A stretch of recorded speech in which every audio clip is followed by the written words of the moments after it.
I would like to call to order our agenda briefing meeting this afternoon. Thanks for joining us.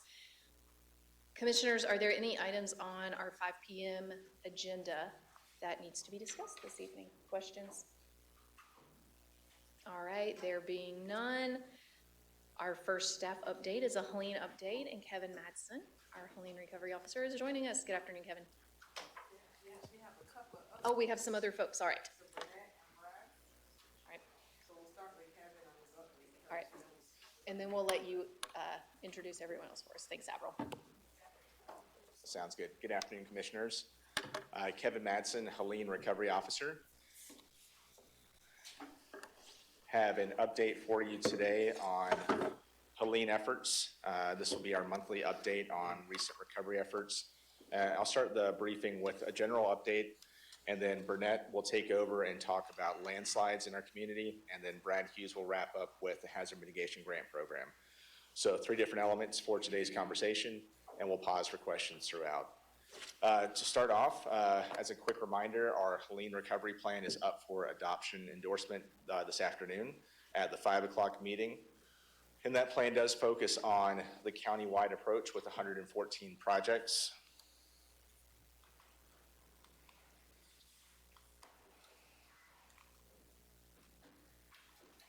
The clicker and I are getting acclimated here. The recovery plan, like I said, is over on the agenda for this evening. Of the 114 projects, we have 31 specific to Buncombe County, which will be our primary conversation when we talk about implementation strategies. But one thing I think it's important to note is, as we're getting to this point where we're putting the plan up for adoption this afternoon, that the recovery plan is grounded in public input. We have had our Envision Buncombe process with surveys from our community members, town hall conversations, and a variety of collaborative efforts with our internal teams and external partners as well that have led to the development of this plan. And it's also a framework. So I think as we talk through that and as you get briefed this evening on the recovery plan, that framework is really what's going to be driving the sub-projects and then our implementation strategies. Right now we have identified roughly 136 sub-projects that are linked to our 31 projects within the plan. However, that will fluctuate to some degree as we're progressing through the strategies. Of course, these projects are all tied to our strategic planning efforts. So of our planning efforts, every element is in sync with the 2030 strategic plan. And then we're also collaborating on our preparedness action plan as well as we're going through this process. I think one thing is important when we talk about implementation strategies is timing. So estimated timelines when we go through this process on those projects, they're all categorized by complexity, time, and cost. For instance, timing in the plan, short term is 1 to 2 years from project start to completion. Medium is 3 to 5 years, and then of course long-term projects are over 5 years. So this lays kind of that expectation of what we look at for implementation and the strategic development of how we get to those goals of putting those projects in place. We are working on scheduling time with the department heads, the department leads for those various projects, and we'll be doing that in December to kick off that implementation strategy as well and getting those to the next phase. In addition to the plan, which, like I said, we'll be looking at the 5 o'clock meeting, we also want to talk about our recovery updates. Our recovery support functions, RSFs, are still meeting weekly to provide updates to the collective recovery group, giving information with regards to grant funding, our financial elements, FEMA public assistance. All of those are discussed on a weekly basis as we're going through the process. And they will continue to go through that updates that we're sharing at these briefings.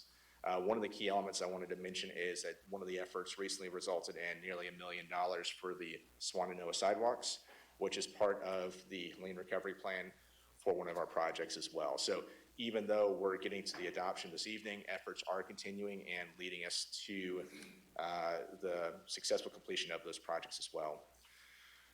In addition, we are continuing to work with our state emergency management and FEMA partners with FEMA public assistance. Recent obligations with our Category C administrative costs are helping fund our contractors and staffing through this as well. And then, of course, a highlight with regards to grant funding, We did close last Monday for the Helene Recovery Office positions. We have 2 project managers and 1 business analyst. All 3 positions are scheduling interviews as we speak, and we'll be looking at trying to hire those by end of the year. So that will increase our capacity quite a bit to have those additional staff in the recovery office. And they will also be leading those collaborative efforts with the departments as we're looking at that strategic implementation. In addition to that, we do have our Helene Resource Center as a strong, good reminder, which was very active in supporting our recent food security events with the One Buncombe call center, but they're also working with Renew NC, who has several on-site staff, North Carolina Emergency Management Disaster Case Managers, and our own Buncombe County staff assigned to that facility, working on ensuring they provide our community with that resource. If I remember correctly, to date, we've had 1,230 visits to that Helene Resource Center. And that is the update for the general updates. Any questions for general Helene recovery?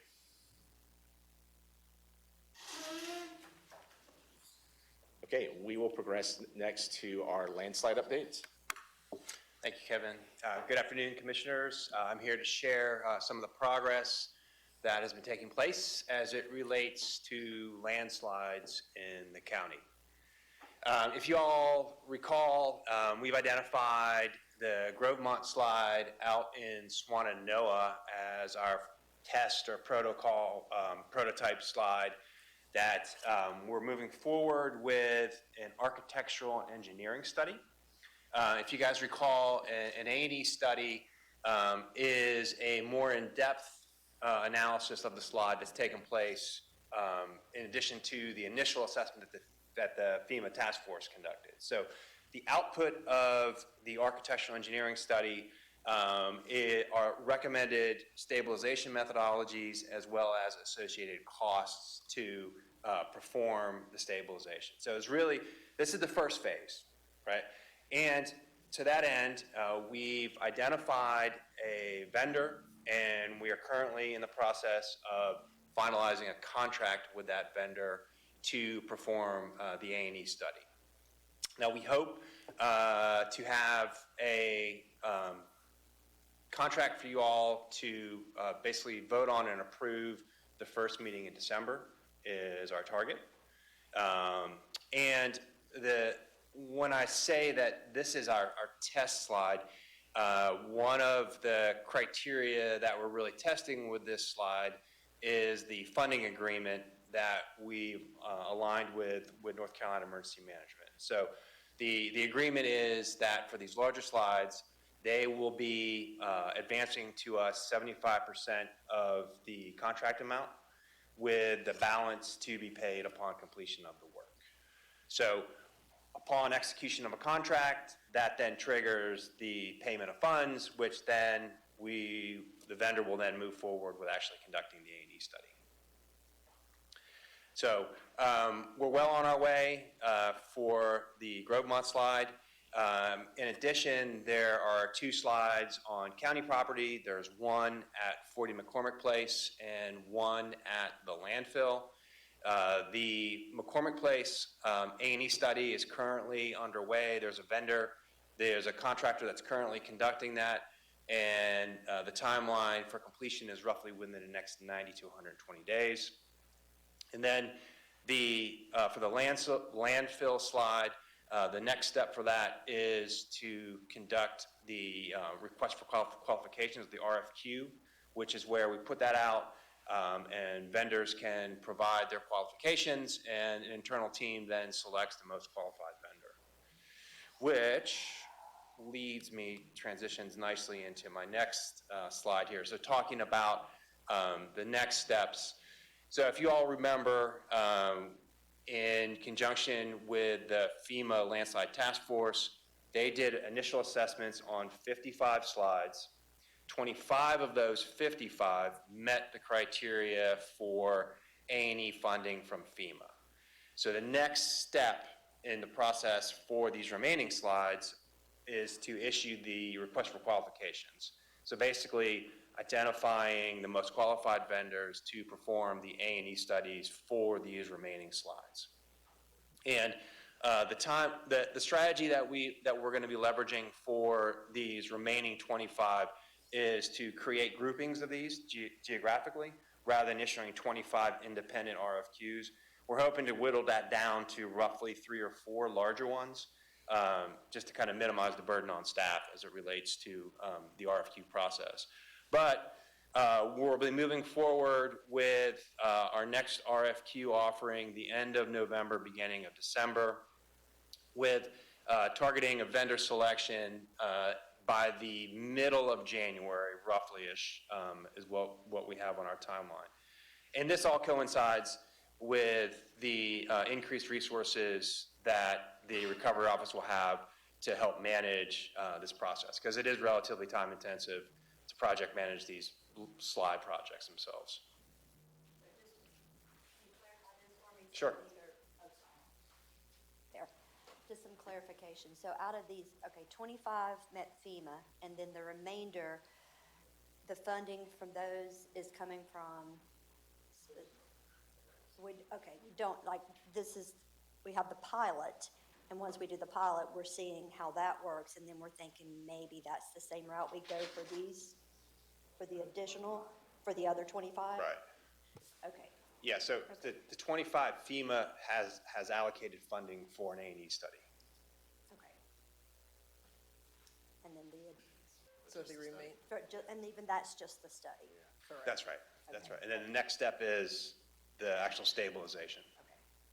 So this process, to be perfectly honest with you guys, it's a marathon, not a sprint. I mean, we're looking at years. Okay. Thank you. Sure. Any other questions?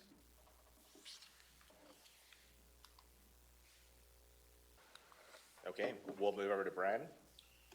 Good afternoon, Commissioners. Update on hazard mitigation grant program as it relates to the acquisitions, elevations, reconstructions, residential, commercial side. Applications for NCEM closed October 31st at 5 p.m. The state is still working to complete some of the things that they do with the application process and processing those applications. So these numbers may fluctuate just a little bit as they work through the remainder of the applications that have been received for Buncombe County to determine eligibility, et cetera.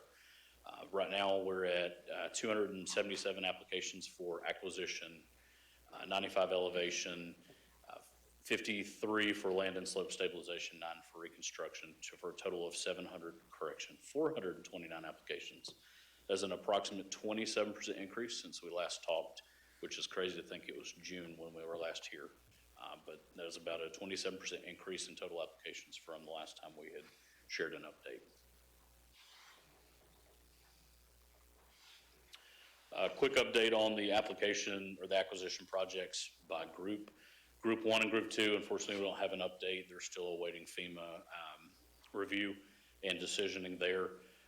Hoping that those move forward rather quickly and can provide our folks with an update there. Group 3, the county had signed off on Group 3, submitted that to NCEM for finalizing and submitting officially the application to FEMA, and that occurred on November 5th. Do understand from some of our residents that have been contacting the Helene Resource Center, the state has provided some communication to residents and advised that their applications have been accepted. I want to make sure that I point out that those applications have been accepted by FEMA for review. So they've accepted the application from NCEM, not the individual applications, and approved those. So you may hear some information there. It's terminology, acceptance versus approval. So that is in review as well as Group 1 and Group 2. 23 properties in Group 1, again, 26 in Group 2, 157 that were in Group 3.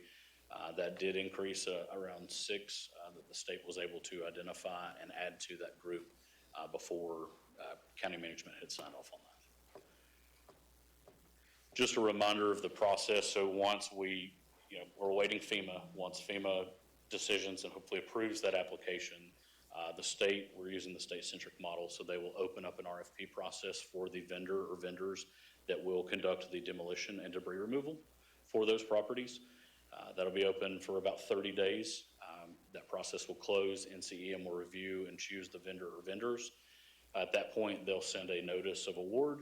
The contractor or contractors will have 14 days to develop a plan of action for the project and present that to the state.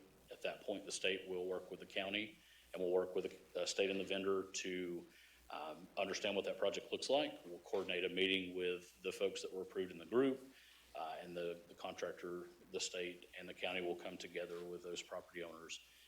The contractors will have a presentation on what that looks like. There will be a Q&A session where property owners can ask questions. And then at that point, that's when the project work will begin, such as the appraisal and the survey to determine the value of the property the day prior to the storm. Then the acquisition documents will happen, project work will begin that next phase.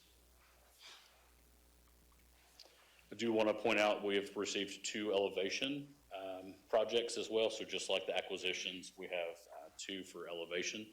The first group was 53 properties. Those were submitted to the state from NCEM on September 19th, starting that process. There was an updated right of entry form that we had to obtain. Many thanks to our Helene Resource Center for helping to spearhead that project and get those ROEs updated very quickly so project could move forward. There was some soil disturbance to determine can the soil support this mitigation measure that the first right of entry didn't have. And so the state, we worked with the state to obtain what that language would be and got that turned around. Assessments, I'm happy to say, are complete for those 53. Summit Engineering Group was the vendor that the state chose in part of their bid. So we've been working with them to get the assessments completed so that they can provide the design work for each project. Of course, each house is different. And so determining the best way to elevate that property is different for each. So they're working on that design phase now to turn that around to the state. The state will develop that into a formal application. The county will review and sign off similarly to acquisitions, submit that back to NCEM to go to FEMA. Elevation Group 2 assessments are currently underway. Those are 17 properties that we received October 23rd, working to finalize those assessments with Summit Engineering and get those turned around back to the state for the design phase and moving that project forward as well. So very somewhat similarly, but a little different timeline. So we received the application group for elevations. We work with the contractor to obtain the right of entry forms to work with scheduling those assessments with the property owners and the contractors. They complete that information. They do the design work, sent that information to NCEM so that they can develop the formal application. They finalize that, submit it to Buncombe County. We review as quickly as we can, diligently as we can, move that back to the state for a formal application to FEMA. They review similarly to the acquisitions and decision those as well. Finally, I want to point out that we, with our communications and public engagement team, have a page on our website where the public can visit, and we're trying to keep that updated as soon as we have general information. We have contacted most of the folks in Group 3. I know the Helene Resource Center is working to finalize the remainder of that group just because it's so large to provide updates to that group. Do want to make sure that folks understand as we work with local, state, and federal partners that things may change as we try to determine, what is the best mitigation strategy, such as Burnett had talked about. Programs are continually being developed and reshaped, and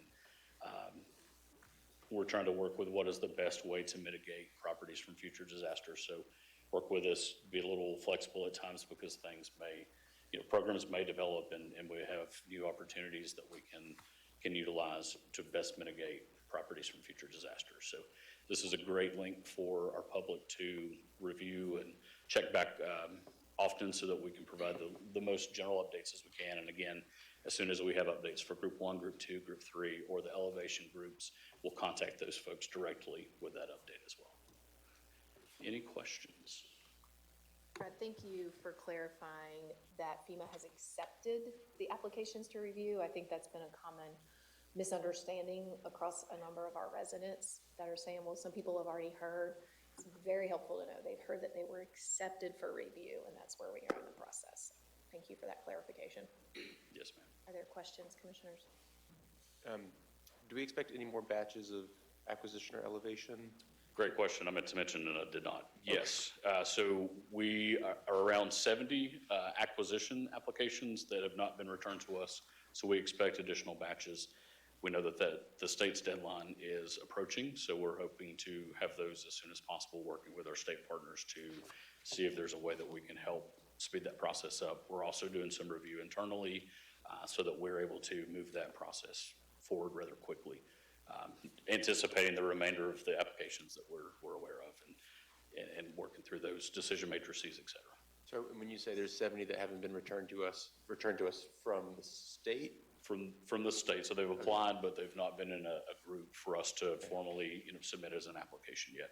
And then, obviously we have some elevations that are left. We have the slope and land stabilization that we've not received yet. Okay. Some of the reconstructions as well. Typically, they will be their own group. We can combine acquisitions, elevations in one group. It's not preferable for FEMA. There's different benefit cost analyses and values and things, so it's nice to keep it clean, and that's what we've seen the state provide us as a group that match that type. So we do have some that are outstanding and expect to see those soon. Okay, great. And then I know there was some back and forth with the state and confusion in regards to whether or not we are allowed to remove properties. Did we remove any properties from the batch that was submitted to the state, or are we currently moving forward with the full suite of applications that were applied to us, and then we have that option later? Sure. To date, we've not removed any applications. We do work, we're working with our local, state, and federal partners to determine how do we best mitigate these properties. If there are multiple hazards, how do we best mitigate the majority of those or all of those? Really, we hope for all, but how do we best make this work? And so we're still working with those partners, and that's where I say, I don't like the word fluid, but be fluid for a little bit as we try to determine what is the best way to mitigate and try to, prepare for those future disasters and make that a little less, a little more resilient.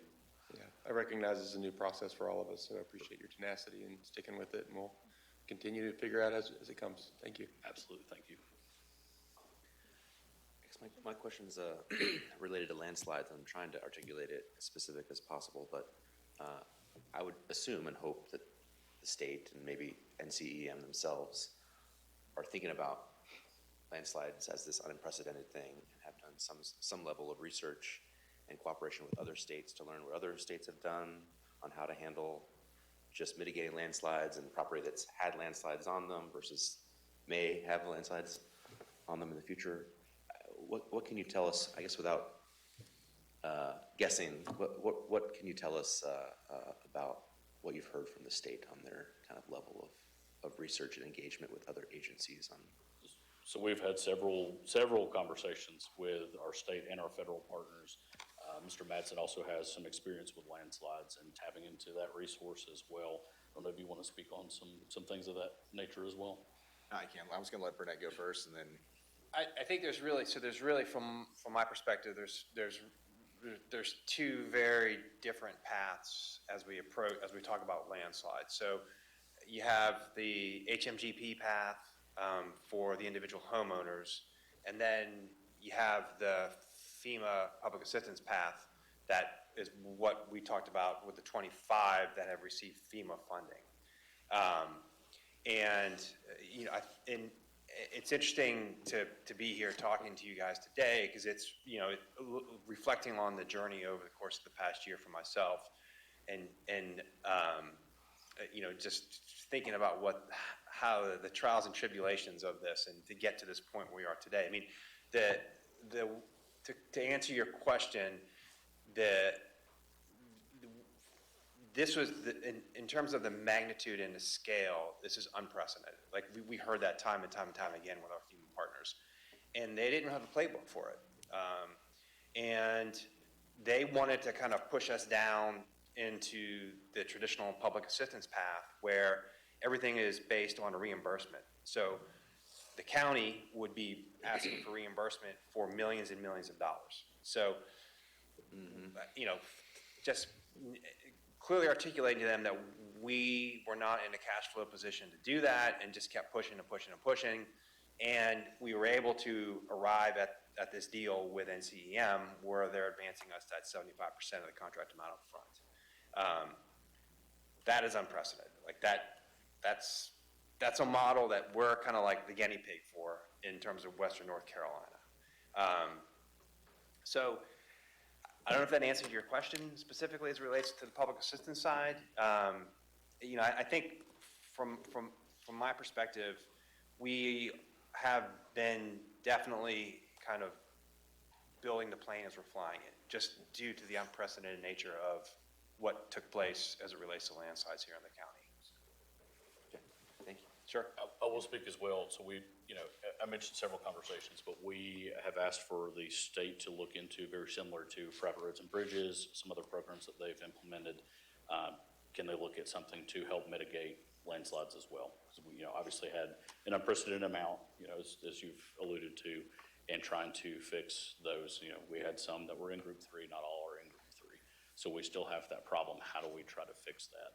And how do we work with our partners to determine what does that program look like?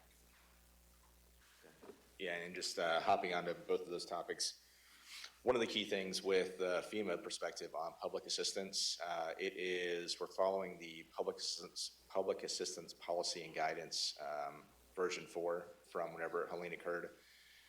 For the PA public assistance for the landslides that Burnett was talking about, that's very much driven by federal reimbursement, by their processes. The state is the applicant and we're the sub-applicant through that program, but it's really driven by the landslide task force from the federal side. They're the ones who came out and provided that guidance and initial assessment. With HMGP, that hazard mitigation grant program is a lump sum given to the states. The federal guidance kind of sets the parameters in which we can utilize that money. The state ultimately determines where that money is being spent. So my experience with landslides in another state may actually be handled a little bit differently in North Carolina because our state partners are determining of those parameters, how are they refining that for what's eligible to the local level. So I think to the point stated on both sides, we are kind of navigating as we're going through this process with our state and federal partners. We're learning as we go. It is not a quick process. It's going to take time to get through it. But I think the one great thing is that we have a lot of local resources that are investing the time and effort to identify all those possible solutions and capture those funds when they become available. The fact that we've had obligations on the A&E across the board is good. So the money has already transferred from the federal side to the state side. And it's just basically sitting there waiting for us to capture it. Thank you.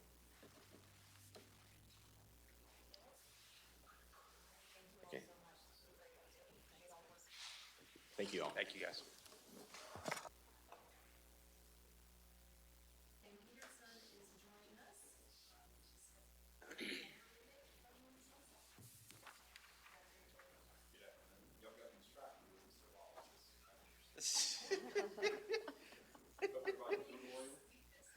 You can put us, yeah.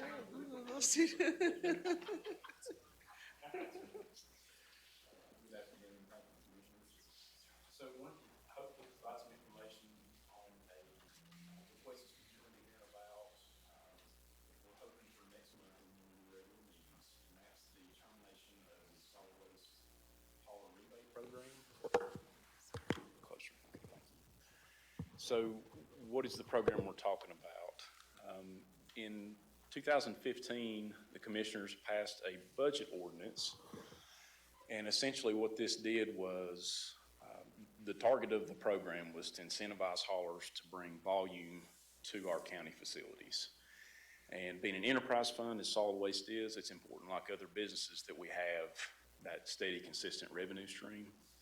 And so that was the intention behind the program, was to, like I said, incentivize haulers to use our facilities with their volume. So in 2018, that number was reduced down to 12,000 tons a year. It was initially 23,000. That allowed a couple more haulers to be eligible for that program. So current state, when we think about the companies, our customers that are eligible for this program, we have around 630 active commercial accounts, and only 5 of those have been eligible historically for this program because of the books of business. It's the larger haulers that have the volume, have those accounts that are able to benefit from the program. So that's roughly around 1% or less than 1% of our haulers that this this program does actually impact. Thinking about when this program was initiated, it was really prior to our current transfer station. We were certainly limited in the scope of materials and the volume of materials that we could take at the facility at that time. A lot of y'all remember that. It was compactor systems, a lot of the bulky waste, C&D stuff we couldn't take there. So it was really important that we attracted as much volume as we could from local haulers, really directing that to the landfill. 2018, around September, that picture changed for us when we brought on the new transfer station. So those that have visited that know it's a total different scenario in how we operate there, the type of materials, type of volume we can manage. So over time, as things have changed with our programmatic, our logistics, and solid waste management facilities. So that is the recommendation that staff will be bringing to you for consideration, is that we do terminate the rebate program. And I think it does help simplify the fee structure, administrative tracking. As you saw over the past 3 years, that was over $1 million in cost for the solid waste fund, for the enterprise fund. But also, we feel like it does help drive equal competition. Small hauler, large hauler, it's the same fee structure, and everybody's paying the same price, whether we're cutting a rebate check later on in, the next year, or you're realizing those fees as you're going throughout the year. It's still a disposal cost discount. So we feel like that is certainly in track with, the county's efforts to provide those equitable service deliveries. Another thing to note with this change, we're not talking about fee changes, structural things on that end. This is really just the termination of this program. So our target was, since this program, we evaluate this on a calendar year basis. So please know that the haulers that have been eligible for this program, they will still be eligible to get a rebate for this calendar year, 2025. So we're communicating with those. That's a small group, very familiar with those business owners. So they'll be eligible for that. The paperwork comes in. We have to have those documents and data by January 31st. So those payouts will issue payment for those companies that were eligible for that. But our goal is moving forward that this program is effectively terminated, and certainly will impact volume and how those things look over the next couple of years. We'll keep track on that. So. And that will be the ask at your upcoming regular meeting, is the termination of the commercial hauler rebate program. How much do you think it will impact volume, if you had to guess? I asked the last guys not to guess, but you have to guess. I like guessing. Yeah. So don't hit me on that. So I think it's going to be minimal to zero, Commissioner, because when you think about our teams and the services that they provide to our residents, commercial haulers, it's top notch. Plus the pricing points that we have locally for the markets, it's not going to impact it. And I say that, saying that I'm certainly not saying this was a bad idea, a bad program. It really did make sense at the time, but now it really doesn't make as much sense with how we're positioned. And, we keep track with our competitors, right, and their pricing structure. So number one, we want a fair price for residents, local businesses, but we also want to be competitive in that pricing range, because we do have to make sure we're solvent long run in the enterprise fund. So to answer your question, I really don't think it's going to impact volumes. Dane, I'd like to ask it in another way. Yes, sir. When you look at what we paid out over the last 3 years, did it pay for itself? I would say no. In the past 3 years, it has not paid for itself. I think since 2018-19, the transition from the application of services we have now, Commissioner, the program really doesn't benefit as much as we're paying out, right? Because we're local. We're fortunate we have disposal local here as well, where competitors, they may operate a transfer station, but they have to source disposal maybe out of state sometimes, or at least out of county. So I think the county's forward-thinking, positioning transfer station assets, landfill, we've really moved away from the benefits of the program. Good, thanks. Yes, sir. Other questions? All right, thank you, Dane. Thank you for your time. Sarah, Gross, our clerk to the board, is joining us with a proclamation policy update. Hello, Commissioners. So I'm here to talk about potential updates to our proclamation policy. Providing some background information, the current proclamation was presented to the board in 2021, is currently in effect, and would need to be changed for a new policy to be, that's what we're doing today, sorry.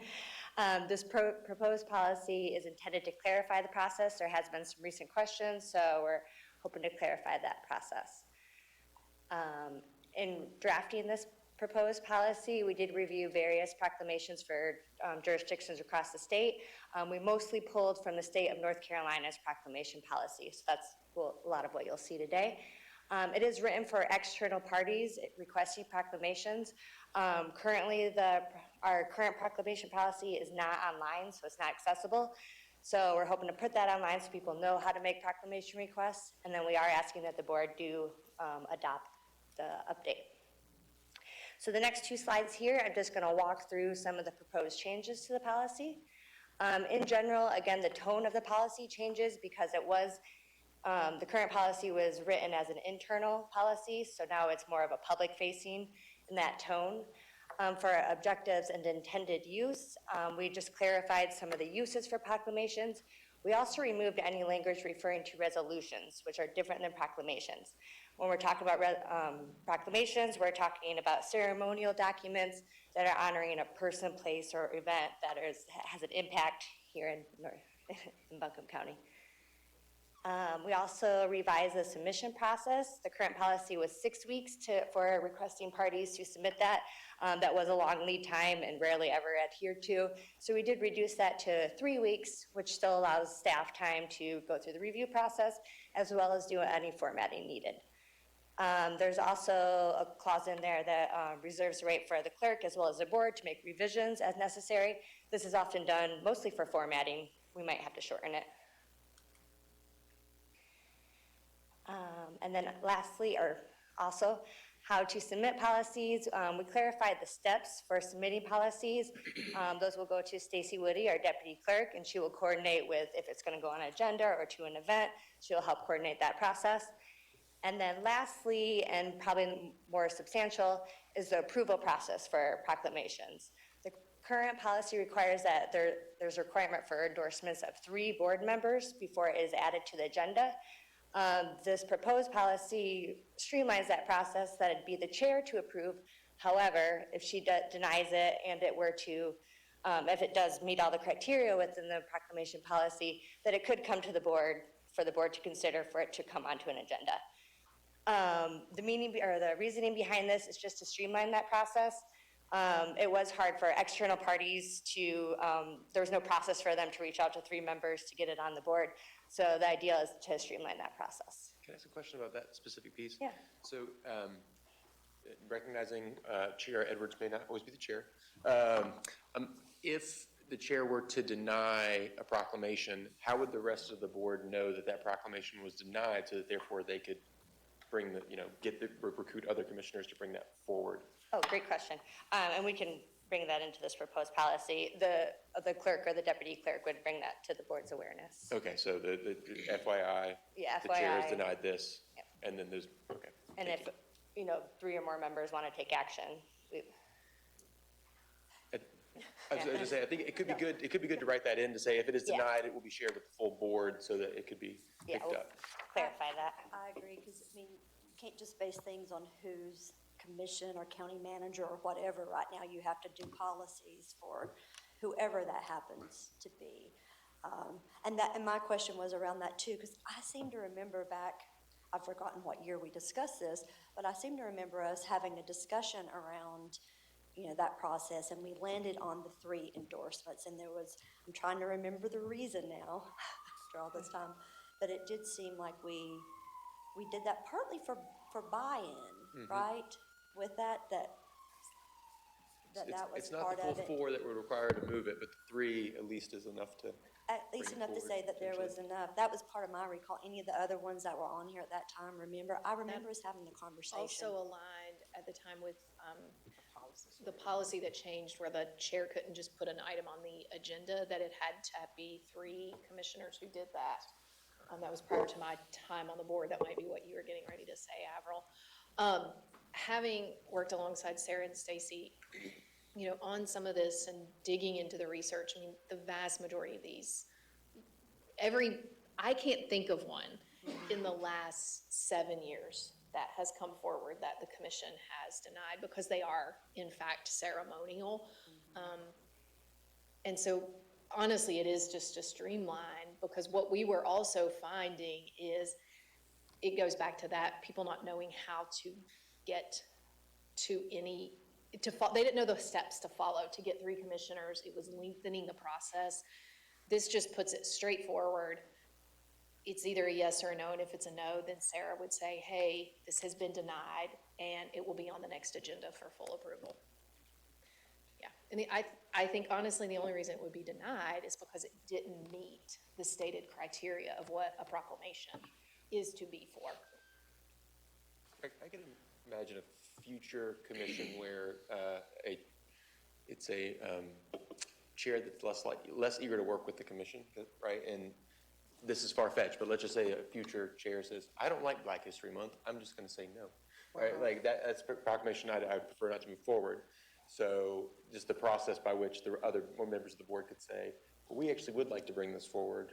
And that's why it would go, if the chair, whether it was me or whoever the next chair is, says no, then the clerk would say, Board of Commissioners, this was denied, it's coming on the next agenda for either approval or denial.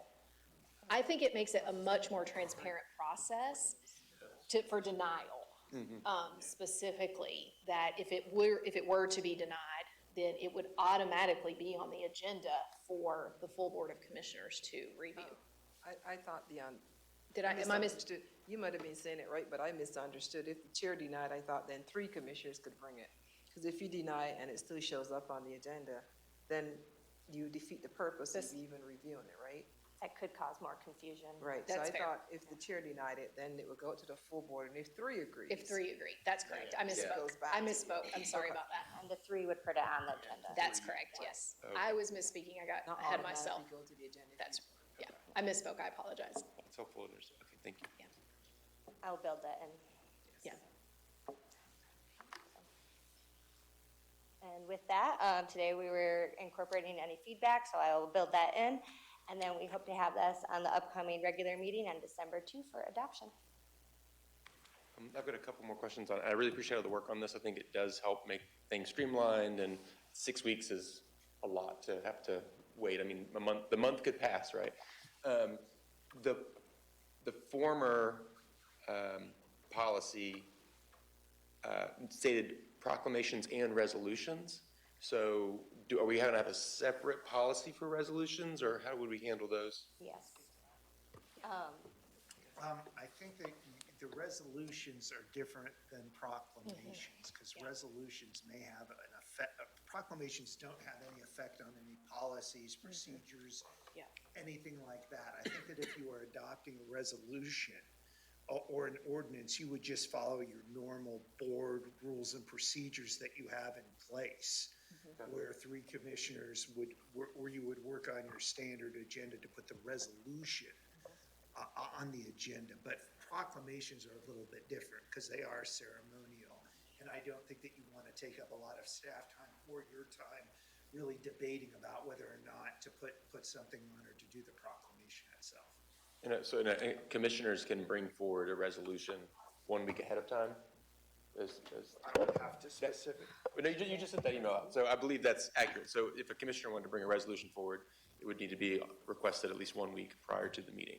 It would still follow the normal process of putting an item on the agenda. That's correct. When it would This be is published. separating them out so that the resolution follows that procedure that's on our policies and procedures on the website. The proclamation process is a bit clearer now. And then the one other piece I wanted to speak to is that in the former policy, there was language that stated positions by resolution or matters unless they are germane to have a direct impact on the core functions of Buncombe County government. That was dropped, but I thought that potentially could be helpful, but maybe not for proclamations, because proclamations can just, celebrate Black History Month, for example, right? And that's, And that piece was very specific to resolutions. Yeah. That the resolutions really were meant to have a direct impact on what is happening here in Buncombe County, not what is happening in the state of North Carolina or the country as a whole, but what is happening right here. Resolutions typically set policy that staff would then implement, whereas proclamation is ceremonial and, or honoring someone. So, and then does the 3-week rule apply if commissioners would like to bring a proclamation forward? No. That's kind of business as usual. You guys usually reach out to first the chair, get permission, and then the clerk's office, we create that for you. And typically, what kind of timeline do you need? Because I know you set the agenda, right? You set that out in advance, so it's not like you want us showing up 2 days before with a proclamation typically. At least 2 weeks. Okay, That's when we start building the agenda. okay. So Sarah, speaking of that, you share with department heads a timeline of when things are due in order for them to be on the agenda. Would it be helpful then if commissioners wanted to bring a proclamation forward, that they're aware, that we are aware of what that timeline is so that it matches and that we're not throwing things completely out of whack? Oh, absolutely. It can be just like a separate one-page document that's Yeah. specific to how you as board members would request. Yeah, so that we're matching up what everyone else is doing. Yeah, love that. Great, thank you. Thank you, sir. Thanks, Sarah. Appreciate it. Good work. All right, we have a personnel ordinance update with Karen Marshall.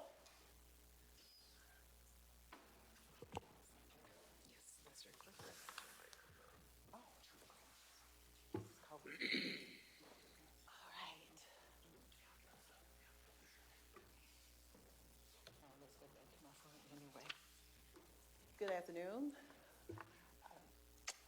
This is really nice and comfortable and cozy. Anyway, before presenting the longevity recommendation for future hires, I would like to briefly go over the longevity schedule for current employees. So this chart, as you can see, new hires and all employees with less than 1 year tenure receive a flat longevity payment of $100. As the employee continues to work, their longevity amount increases up to a maximum of 7% for employees with 25 years or more tenure with the county. I must say, based on current trends and what we predict in the future, in the public and private sector, we can anticipate as new hires come on board, their tenure will not be consistent with the majority of our current employees who have well over 5 years. This is all the literature that you read, you will see that to be the case, and we're noticing that the tenure is less and less even within our organization. Of course, with that in mind, it questions the value of longevity pay for new hires. This is a sample, hopefully y'all can read that, it's kind of bunched up together there. A sample of North Carolina County's longevity schedules. As you can see, for those with longevity pay, it's significantly less than Buncombe County's longevity pay schedule. Also, a few counties such as Greensboro County discontinued longevity for their new hires back in 2010, talking about 15 years ago. I just shared this slide as one of the premier advocates and educational resources for local government. The International City and County Management Association guidance emphasizes a shift toward more market-based and performance-driven compensation as a strategy to compete for talent, recognizing again that longevity pay for new employees has not really been effective for attracting and keeping talent. So our longevity recommendation that will be presented today for our future hires is basically consistent with best practice. Our recommendation, we recommend the discontinuation of longevity for new hires and rehires who start work on January 1st, 2026 or after. Of course, not impacting any employee who starts before January 1st of 2006. Furthermore, we propose, the following language be included in the personnel ordinance. Employees who are hired or rehired on or after January 1st, 2026 are not eligible for longevity. We also propose revisions to the following HR policies where longevity is mentioned, and it's mentioned in the separation policy, the alternate workforce policy, and the leave policy. So we will just be recommending changes in regards to longevity in those three policies too.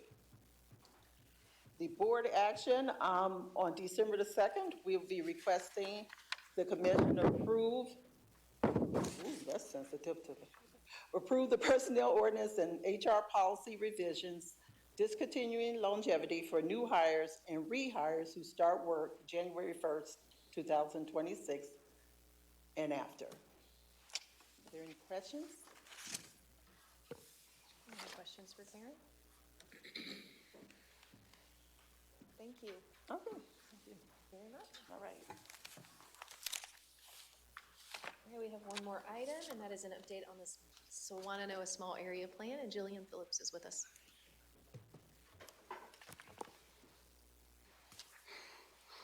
So I am here to update you on the Sawananoa Small Area Plan.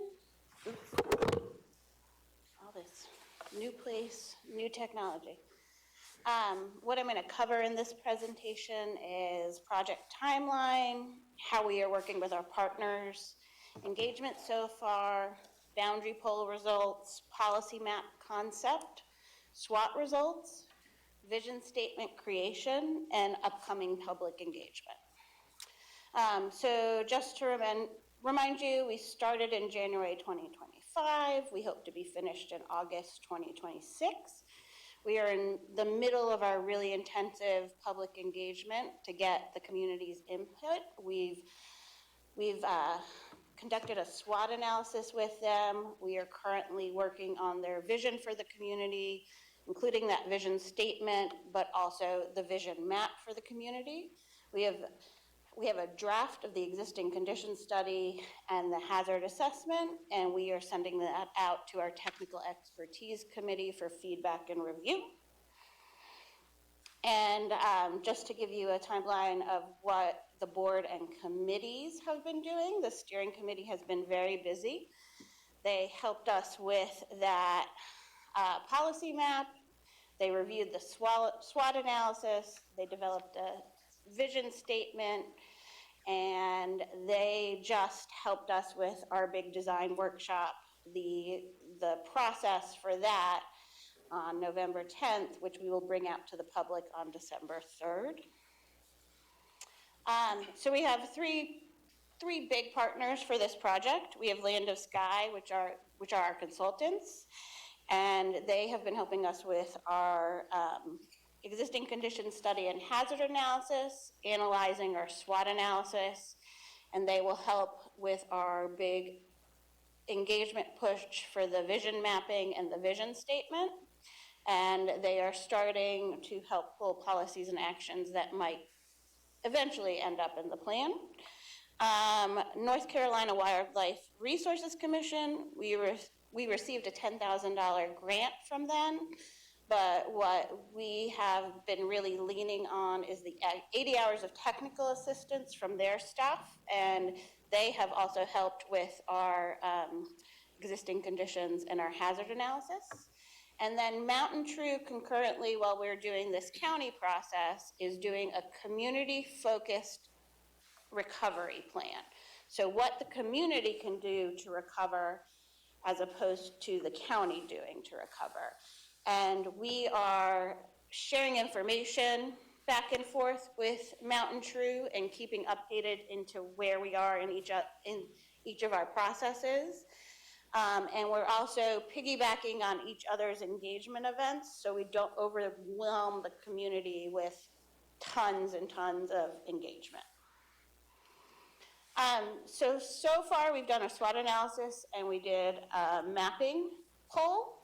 and we've had 19 in-person engagement events, more than 76 hours of staff time at those events, and 273 subscribers to our e-newsletter. And we've had about 500 responses to those 2 polls, and you can see we've been all over Swannanoa. We've been to some of our local businesses, and we've been to some of our farmers markets and some churches out there, anywhere where we can engage the community and connect with the community. So it's not always a traditional engagement event. Sometimes it's setting up and handing out pizza at Good Company Pizza on a busy night and getting engagement that way. So the boundary poll, which was our first poll, was open May 8th to July 25th. And we asked the public which map option best represented the boundaries of Swannanoa. And you can see they picked the township. So that map was used to create our existing condition study. And that gave us a starting point to talk about the policy map with our steering committee. So when we were talking to our steering committee about the policy map concept, we reviewed the comprehensive plan with them, specifically our future land use plan map, our growth, equity, and conservation map, and specifically our conservation areas versus our growth areas. So what we came up with is a draft policy map. And we have 2 areas. We have the resilience policy area, and this area just focuses on resilience. Given Helene, given the effect of flooding due to Helene, that resilience area is really the Swannanoa River watershed. So what kind of development and what kind of resilience policies we have in that area affect what happens in that highlight area. That highlight area, we're going to look at more community character and include things such as housing, sidewalks, parks, businesses, disaster preparedness, and environmental protection. But that highlight area would be more what you would consider a traditional small area plan. And that highlight area probably would have been where we focused if Helene hadn't happened. But because Helene happened, we have to also focus on that resilience policy area in order to build resilience in that along the Swannanoa River corridor. So we also did a SWOT analysis with the community, and just to give you some snippets from this SWOT analysis, 397 people took the poll. One of the interesting things was 72% said they want the county to make major changes to prepare for a disaster. Now, what does major mean? We don't think the community is sure, and we're not sure yet. So in this next engagement phase, when we talk about vision, we're gonna ask the public what they mean by major versus moderate, versus minor. So example, for floodplain areas, minor would be increased elevation of structures. Moderate would be no fill in the floodplain, and high would be limiting the types of development in the floodplain. Example, for landslide hazard areas, minor would be requiring a geotechnical engineer, moderate would be reducing land disturbance, and high would be limited types of development. And we also asked them what are the top 5 things to build resilience over the next 5 to 20 years. First one was disaster preparedness measures, create early warning systems, evacuation plans, and disaster resources. Second one was build more parks and recreation. Third one was create safer roads, bridges, utilities. Fourth one was protect our water bodies. And fifth one was strengthen stormwater. So just to give you some highlights from the SWOT analysis, which we had the community do. So strengths, weaknesses, opportunities, threats. Strengths, local business community and community culture, and you can see all of them. You can see more up there. Weaknesses, loss of business and loss of safe transportation options. And then for opportunities, parks and recreation investment, new businesses and developments. And then for threats, fear of natural disaster and debris, vacant, unrepaired buildings. But I will note for you on that debris one, that this poll closed in August, the end of August. So as we've gone out into the community, we're sort of hearing less and less of that specific one. So the steering committee took these SWOT analysis results, and they also looked at the vision themes from the comp plan, and they came up with a draft vision statement for Swannanoa. So things included in this very long draft vision statement, and this was after two 2-hour meetings with the steering committee, getting it down to this. So some themes were community, acknowledging the history and roots of Swannanoa, harmony with nature, affordable housing, transportation and parks, a thriving economy, and a welcome location for all. So those were the first two engagement activities we did with the public. And every time we do an engagement activity or we stop, we look at what are our engagement gaps and what do we need to work on. Some of the things we're struggling with, but I will say this is very similar to the comprehensive plan. 80% of the boundary poll takers and 43% of the SWOT poll takers did not answer the demographic questions.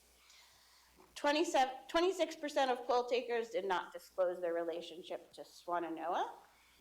We are always intentional about engagement. We always reach out to the communities that have historically not been as comfortable or engaged in the planning process. Our lower income residents, our Black communities, our rural communities, and Hispanic communities.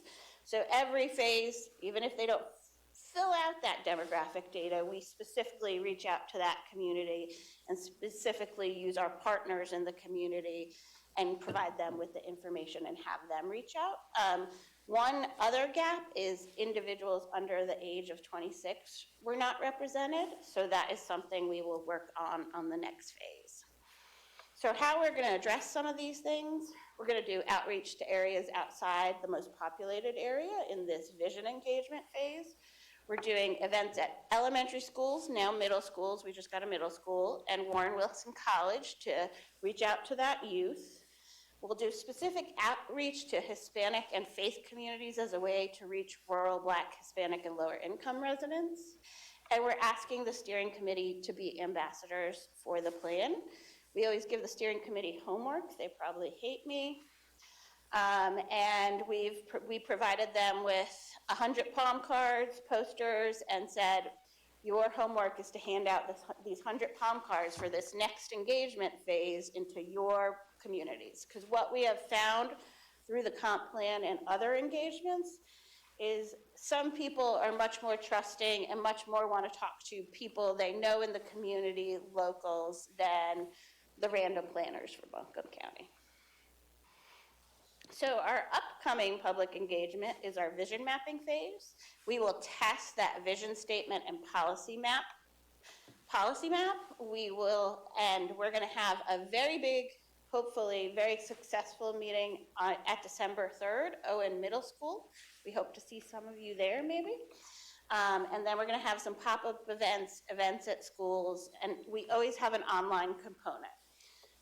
We are in this vision mapping phase. We're going to do lots of visual preference surveys. We're going to do lots of mapping activities. It's very engaged. It's hopefully easy for the community to understand. That feedback from the steering committee was very helpful, and hopefully we'll get lots of good engagement. And at this point, And just to remind you again, I just want to bring back up the timeline. This is through December 15th, and then we'll have the steering committee working on more stuff and come back to both you and the planning board with more information in the the new year. And we are right smack in the dab of that public engagement phase and hope that adoption will occur in August 2026. And I'll open it up for any questions. What time is the meeting on the 3rd? It is drop-in, and it's from 4:30 to 7:30. And we will have Good Company pizza again, because that seems to be a hit. Is the next steering committee meeting itself the 15th? Is that what I Yes, saw? Okay. yes. Thank you for this. And I wanted to dig in just a little bit more, the policy map and the boundaries. Okay. And you hit on that when I was looking through this earlier.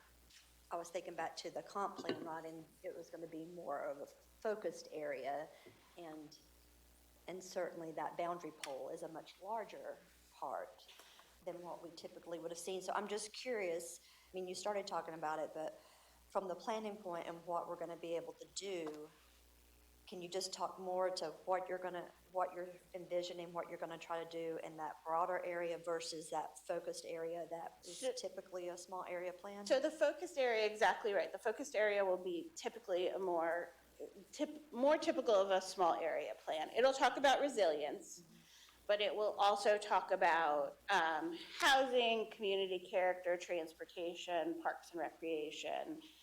We dive into a little bit of economic development, those sort of things. But when you're talking about resilience and you're talking about a river in between a very narrow river valley, and you're talking about building resilience, all those waterways in that valley feed into the Swannanoa River. So that is where we came up with the idea of the resilience policy area, where we can really dig into things, some of the things I was discussing before. Should we require geotechs in certain areas? Should we think about how we treat our streams and how we build around our streams? One thing we will do with this resilience area is look at our growth, equity, and conservation map. And we do have some growth areas within that resilience policy area right now on our growth, equity, and conservation map. So that is a policy discussion we'll have, is do those areas that feed into that Swannanoa Valley, are they appropriate for more intense development? So the storm changed everything. And due to the storm and due to that whole idea of building resilience in Swannanoa and the Swannanoa Valley, and that river, specifically that river corridor, we needed to talk about how you build resiliency in that watershed. Thank you. Other questions for Jillian? All right, thank you very much. All right, commissioners, that brings us to the end of our agenda from staff updates. Are there any items, commissioners, to bring forward? If not, before we adjourn for our 5 p.m., for those who are watching, I would like to share the joint letter that Mayor Mannheimer and I drafted. Every Board of Commissioner member and member of City Council also signed on to the letter. It has now been shared widely in the community with members of the media, as well as on each of our websites, but I would like to take just a moment to fully read that to those who are listening. Our community's strength comes from our diversity, and we are unwavering in our commitment to ensuring Asheville and Buncombe County remain safe and welcoming places where everyone can grow and thrive. All our residents deserve to feel secure while going about their daily lives.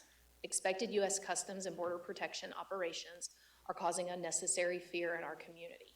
We've seen what happened in other cities.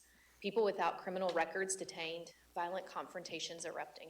We don't want that here. Our community is still recovering from Helene. We do not need additional stress and fear.